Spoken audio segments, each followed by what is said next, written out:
So you had sent me a video of this podcast. Don't remember the name of it, but shout out to that podcast. Happily married women are gatekeeping happiness from the internet. Mm-hmm. So a lot of women who are in happily married situations, they don't want people to know how happy they are.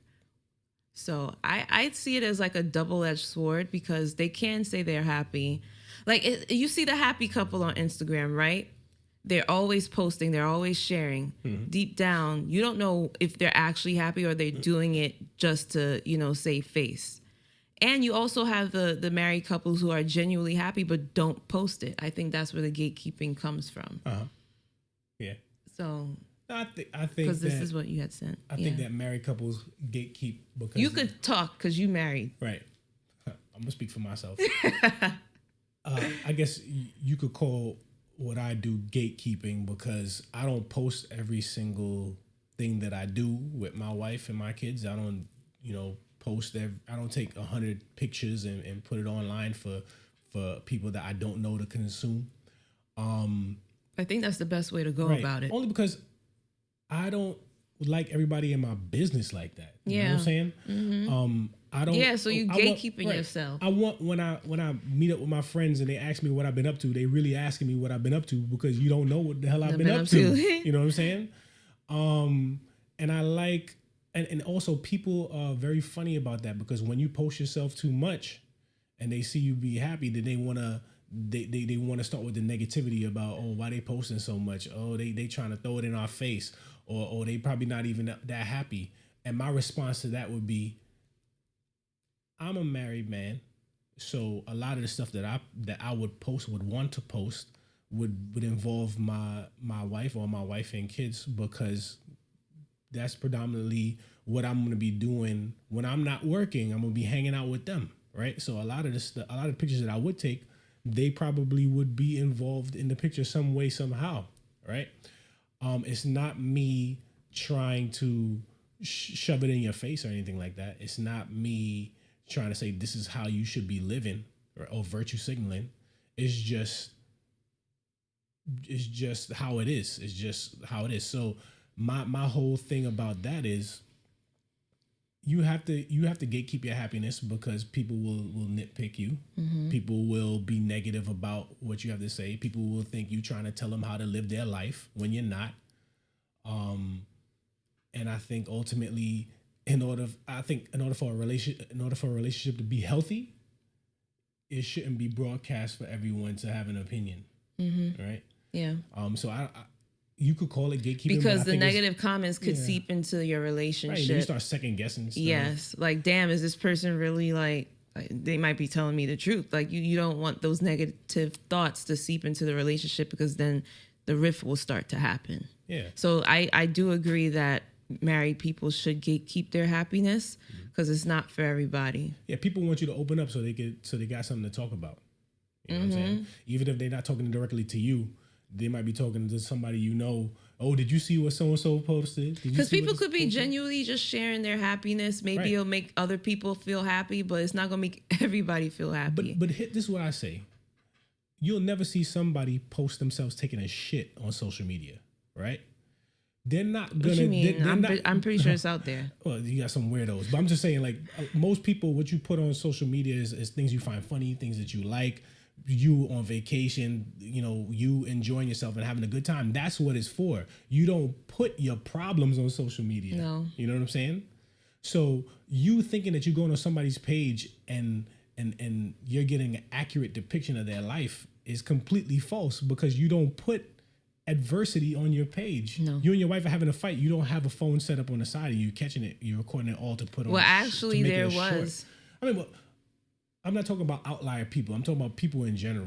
What social media is used for. You're not capturing every moment of the day, right? So you're not seeing the ebbs and flows, the ups and downs. You're not seeing, maybe arguments that may have been had on the way to work, arguments before bed, fighting with your kids. You're not gonna see all of that, but you'll see me and my wife and the kids on vacation, right? So when people go on people's social media and you're looking at their social media and you're saying to yourself, oh, they have this happy life. I'm like, no, they're showing you what they want to show you. You have to remember that at the end of the day, you're not getting a full picture of real life. And they'll tell you, any married couple will tell you, life is like this. It's a roller coaster. Ups and downs, ups and downs. I'm not going to show you every goddamn down. So I'm not showing my part on social media. They could show me, but I'm not showing. Right. If you want to be stupid enough to show your low points, you go right ahead and do it. If you want to be like Will Smith on the Red Table Talk and let everybody know who's doing this and that to the family and whatnot, that's on you, right? And that's a perfect example of why most people don't do that, because he invited a level of scrutiny into his family life that ultimately culminated in him slapping the shit out of Chris Rock, right? Right, and costing him millions of dollars, process, yeah, right. So I'm gonna just leave it there. Do you think Will Smith fell off? He was falling off before that hit. There was a lot of freaking movies that he was making that didn't hit. You know, and because there was a point in time where, you know, you didn't even need to know what the movie was about, but you knew Will Smith was in it. You know it was gonna be good, like Pursuit of Happiness, I, Robot. He won an Oscar, right? I Am Legend. He won an Oscar for King Richard. That was that same night he slapped. He won the Oscar that night? Yeah, he won the Oscar that night. Yeah. Oh, so his first one? Yeah, his first one. He should have got it for like Pursuit of Happiness, but you know, it's all good. Yeah. That's what the one I actually thought he won the Oscar for. Mm-hmm. And he made a string of hits. It was just like, dang, you know, and then he hit a low point with like After Earth and all these other movies that a lot of action movies. Yeah, the action movies were good. Is when he was really trying to like act, where he took big swings and some misses, like with Concussion. That was a miss. It didn't do like crazy in the box office. Really? I could have sworn it did. He got a lot of scrutiny off of it because of his terrible African accent, right? So, when they could have got an African to do that. That was the year that they wanted to. Him and Jada was talking about boycott the Oscars because he wasn't nominated. Mm-hmm. But you know, he didn't do that great of a job on it. I mean, I say all that to say he could act way better than me, right? So, not to say that I stand on any plateau next to him, especially when it comes to acting or anything like that. But you know, his career had taken a ding, and I felt like at the point of the slap, he was coming back up. He was on his way up. He had Bad Boys and all that. Well, Bad Boys 4, yeah. Was it before or after the slap?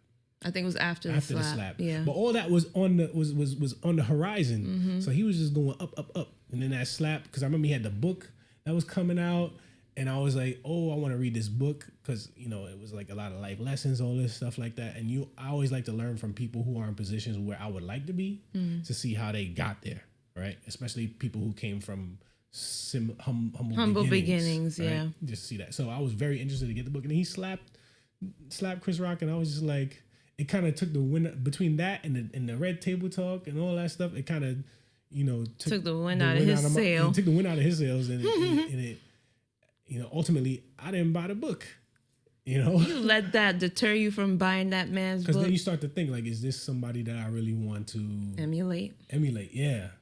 So I had to take a step back, but and I feel. I mean, everybody has their down points, like you said. Right, and so that was a down point for him. Very, very. But his career overall was great. Mm-hmm. Overall, his career is great. He has some duds in there, but overall, his career is great, and he's still, despite everything that's happened, he's still clawing his way back to the top again. So I gotta respect that. Mm-hmm. Man is a grinder. You know, he shows you that. He's Will Smith. Mm-hmm. No, but before he was Will Smith, he was a grinder. And that's what I'm saying. That's in his DNA. Right. He's Will Smith, and he knows he's gonna prevail. Mm-hmm. But his career did take a hit after that slap. He just needs to. I thought it was scripted. I was like, he needs to protect his peace. Is what he needs to do. That's what he needs. He needs to do a better job of that. I always say, protect your peace.